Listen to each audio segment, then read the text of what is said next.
Hi there and welcome. So this video is about how to successfully pitch your tracks to production music libraries. And I've just realized I have a great big line going through my head, and boy, do I need a haircut. Next week I will have had one because I've had it booked for Friday. So if you're a regular viewer, look forward to that. Okay, so the first thing is that it can seem quite daunting, I think, as a new composer sending music to libraries, but I think the mindset is that they do need your stuff. Without composers, music libraries are nothing. Without music, then there's no music libraries, there's no money, there's nothing. So they do need you. The other thing also to bear in mind is that I think a majority of libraries are, I think they're always looking for music. They're always looking for something new. They're always looking for a new take, a fresh sort of viewpoint. They'll say that they're full. They'll say that they're not taking new music. But if they come across something that's highly, highly syncable, highly, highly marketable, they're not going to turn it down. So I think that's the first thing to think about, is that you're actually proposing a partnership here. Generally speaking, that you're going to get 50% of whatever the music makes, and the library's going to get 50% of whatever the music makes. This is a partnership here. They need you, and you are proposing a business partnership here. And as such, your first approach needs to be professional, and also your subsequent follow-ups need to be professional. And I don't think there's anything wrong with following up at all. In a professional context, following up in a professional, timely manner would be expected, and shows that you are actually, you do mean business and you know what you're talking about. Okay, so have a look, if you haven't already, at the previous video. Well, the previous 4 or 5 videos back, I did a video about how to find music libraries and trying to get a library that's a good match for your music. You need to do your research on that and really, really take your time over it. And what I didn't cover in that particularly was where to actually find contact details and where to send your stuff. Now, in my sort of opinion or my experience, there's 3 sort of levels of library. There's the libraries at the bottom, doesn't mean that they're not good libraries, but there are libraries that are actually on their website saying, we'd love to hear submissions. They have a submissions email, a submissions form, they're actively looking for music.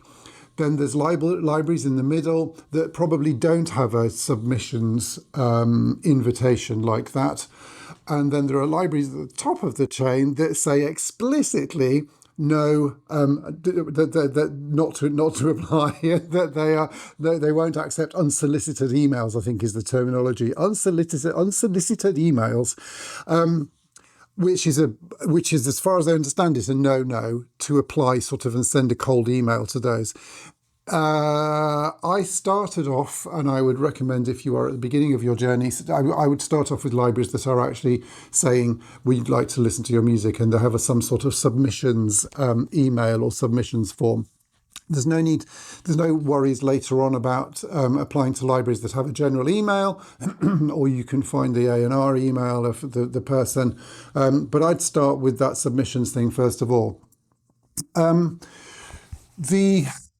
I guess there's 3 ways of getting in as well. I'm going to talk basically about cold emailing, which is actually all that I have done.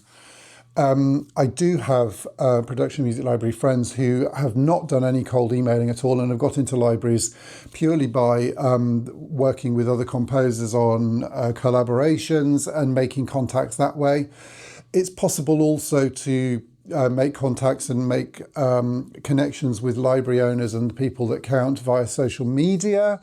So you're sort of smoothing the way before you actually send their music to them, or building a relationship. And that might be really, really worthwhile pursuing. It's not something that I've done, and I don't think it's necessarily the most common route, but it might in a way be the smoothest route. I don't know, it has a sort of authenticity about it, I think, rather than randomly cold emailing people, which is essentially how I got started. So I suppose it's horses for courses, and there's no reason why you can't do one of those or try, different approaches.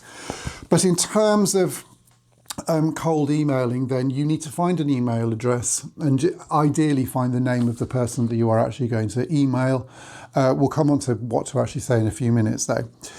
So what do you send? Well, I think there's more than one way to skin a cat. The really, really good advice that's out there, which I adhere to, is that you should send a whole album concept for a start. And particularly at the beginning, in the early days, I did that, and I think it works really, really well. So I'm sending a complete set of 10, 12 tracks, all around, one concept. This is a crime tension album for immediate licensing. Are you interested in it? And it shows that you can produce a consistent set of tracks. It gives you some sort of leverage from a library's point of view. If they don't know you, if they can listen to all 10 of the tracks that you're offering them, rather than listening to, say, just a sample of a few different odds and ends, and then sort of taking a punt and thinking, well, can this person produce an album of 10 tracks? You are showing them the goods and saying, this is what I've got, this is what I can do you want it or not? Rather than saying, well, here's my portfolio, have you got anything I can write? Do you know what I mean? It doesn't really wash at the beginning. So my advice would be to do albums with 10 or 12 tracks as a concept, and to pitch those to libraries. Now, later on, sort of where I am now, 6-7 years in, I don't do that anymore. Generally speaking, I'm really lucky in that I have good relationships with the libraries that I work for. So I will send an email and say, well, is there anything I can help with at the moment? Or I've been working on this sort of thing recently. Is there anything here that takes your fancy that that you would like me to do? But they've already got a bit of a working relationship with me. They know that I can produce what I say. They know that I can actually produce the goods. What does work really, really well if you're approaching new libraries, though, a little bit further down the line, is the 3-track concept way of doing things. So rather than writing a complete new album and trying to shop it out to different libraries, what I've done in the last few years is picked 3 tracks from a previous album. Again, let's take the crime tension. So I've got 3 crime tension tracks that I've already written. I've already got licensed with another library. I pick out the 3 best ones from that album, and I send those to a new library that I'd like to work for, as a concept, saying, look, I've just finished an album with another library. These tracks are on that album. They're not available for licensing, but would you like me to produce something in a similar vein for you, an album in a similar vein for you? And that actually works really, really well. Now, the advantage of that is that once you've got a bit of a catalogue going, say 4 or 5 albums, you can be sending out more music to more libraries and making more connections and having more conversations, rather than, producing a 10-track album here, then producing another 10-track album and sending it out, and another 10-track album. It becomes a really slow and laborious process sending that out from library to library. The 3 concept track approach, once you've got a bit of a portfolio together, allows you to progress much more quickly. Okay, so referring to notes down here, what do you say in your email? Well, the heading is really, really important.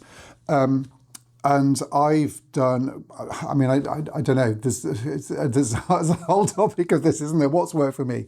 What's worked for me is something like kids comedy album for immediate licensing, or kids comedy album available for immediate licensing. That is a title, and that has got emails opened. I also use quite frequently myself a quick question, ... And the question is, would you like to, have this music? But the whatever type of album it is for immediate licensing, I think seems to work okay. It's worked pretty well for me. The email needs to be really, really brief, really, really brief. They're not interested in your biography. They're not really interested in your credits or anything. They're interested in what you can produce for them there and then. Music publishers get loads of these emails on a daily basis. They're not going, if they read it at all, they're not going to be interested in reading, paragraphs about you. So in the email body, you need a very brief introduction to who you are, what you're offering them, and a link to the music so that they can hear it. And the link is really, really important. They do not want to be downloading your music. They won't do. So don't attach, unless you're asked for it, don't attach files, MP3s to emails, because it's slow and it's laborious. You need a link. And you also just need to say at the end, thank you for your consideration and time on this, because if they've got to the bottom of the email, then, they have put it's time out of their day. Thank you for considering my music. It's short. It's 3 sentences with a gap in between so that there isn't a big body of text. And it just needs to be authentic. It needs to be you. It needs to be to the point. It needs to be simple. It needs to be easy to read. They need to understand what you're offering really, really, really quickly and easily, and then they need to click. Okay, so the next thing then is, well, what do they click onto? In the past, I've done a page on my website specifically for that particular pitch, with the music on, and if it's an album, a little bit of my own album art. I don't know whether that's the right thing to do, but I've done it, and a brief description of the music, and that seems to have worked okay.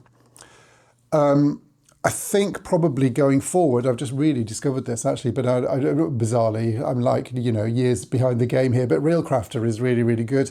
It produces a better visual experience than the way I'm doing it, I think. And there's 2 advantages with Reelcrafter. First one is that you can see the waveform really, really clearly on it, and that is vital because that's what the library will be looking at. They'll be looking at the different sections. And secondly, obviously, it records when your tracks have been listened to in quite a lot of detail. Now, it is possible to get that on your website, and I've had that on my website, but not as easily and in as much detail as Reelcrafter. And I think if you are sending out a lot of demos, so if you're going for the 3-track concept approach, and you're sending out 4, 5 or 6 emails at a time or something, then the Reelcrafter idea really, really is a great one. It works really, really well. And they're used to seeing Reelcrafter. They're used to seeing that sort of, that sort of presentation. Disco, I think, is another one, though I haven't investigated that. The other thing that's really helpful is if you can set up a way to see if they've actually opened the email. So you're basically tracking what's happened to your pitch. First thing is to know whether they've opened the email or not. And there's a number of ways that you can do that with Chrome extensions and stuff. The one I have got is called Sales Handy. I'm sure it's Sales Handy. I'll try and remember to put it in the description. I do tend to forget. I'll try and remember. I think it's Sales Handy. And it gives you it gives you a tick when it's been sent, and it gives you a tick when it's been read. So you've got a point of reference there. And then if you've got your music in Reelcrafter, you will get a notification if it's been listened to. So you've got some information here to play with, because you're going to follow up, basically, if you don't hear back from them. So if you don't have any means of recording whether your email's been opened or your music's been listened to, then it's, well, how long is a piece of string? I don't know. How long do you leave it before you follow up first time and follow up second time? 2 weeks, probably 2 or 3 weeks in between each one. So you're looking at a 6 weeks, a month before you can then pitch it to another library, which really slows down your whole process. So what happens if you can see that they've opened the email or they've listened to your music? It speeds up the process, because you've obviously, that the email's been opened, they've listened to it, and if you haven't got a response within 2 or 3 days, it's quite likely, in my experience, to be the same day. They don't faff around and put you on a list. They will respond if they want you pretty straight away. You can move on. If you haven't heard anything in a day or two, you can move on. So my experience is that once the email, if an email has been opened and the music's been listened to, if they want the music, they will pretty much email within 24 hours, same day, pretty much the same time. It's unlikely, if your email has been opened and they've listened to your music, that they will get back to you a week or 2 weeks later. It's possible, but it's unlikely. It does happen, but it's unlikely. So that gives you a way of knowing what's going on and getting a bit of a flow here, so you can decide when and where to move on to it's a good idea to move on to the next library.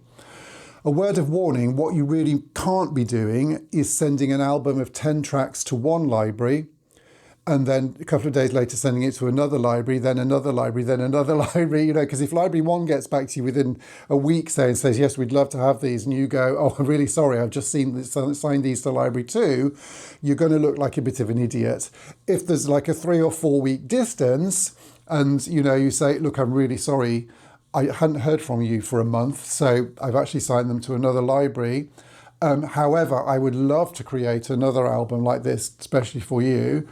That would be fine. But if if it's clear that you've just sent this out to multiple libraries at the same time, then that's not going to wash. So you need to be really, really careful about that. And my final point was, well, what's the perfect library? And I probably should have put this on the Looking for Libraries video previously, but I think for me at the moment, the perfect library is probably a relatively small, boutique is the word, a boutique-ish sort of library where you have got a named person that you are communicating with, that you're sending music to, sending concepts to and working with, and you can email somebody and you know their name directly. Preferably you've spoken to on Zoom or even met in person. However, so that personal contact I think is really important. However, they need to have really great sub-publishing. So it needs to be a library that's, got the sub-published by Warner Chappell or Universal or Megatrax or somebody big, somebody big like that. And then in a way, you've got the best of both worlds. You've got the personal contact, but you've also got the distribution by one of the big international distributors. It's very difficult to get into the big international ones. And their turnover, in my experience, their turnover seems to be quite high, and it's quite difficult to hold on to one particular person, although I'm not massively experienced in that. So people higher up the chain may have a different take on that. Right, there we go. So that's how to successfully pitch your Tracks to Production Music Library. Good luck with it. It takes time. You will get rejected time after time after time after time after time. Some of my albums, it's taken me, the best part of a year to get into a library. Others I've had one signed on the same day that I sent the email. It's just like, who knows? It's a really difficult thing, and I think you need to keep the faith. If you think your music is good enough, then it will get signed at some point. Somebody will want it. And often it's just that you've actually approached them at the wrong time. They've already got something like that, they don't need it, or there's 1,001 variables and it's actually nothing to do with you or your music. It's just that it's not a fit for that library at that time. As I say, follow-up is really important. I would do a couple of follow-ups and then I'd leave it. Don't pester them, and leave a suitable amount of time in between, depending on when they've opened stuff and or not. And just keep on going. You're unlikely to find success straight away. It could take you months to find a home for, your first albums. And that's, in my experience, fine and normal. Final bit of advice or thought is to, aim high. I don't start at the bottom and work your way up, because those bottom libraries that don't look great and that really aren't that good and are too easy to get into, they're not going to get the placements for you. Start up high, and if you're starting up here and you're not getting any luck in a few months, okay, then start working your way down a little bit. But aim high, be positive, aim for some of those higher libraries. Don't send your stuff to to Position Music or anything if you've not written anything before, because there's no point. But aim high and work your way down if you need to, rather than starting low and working up. And good luck to you.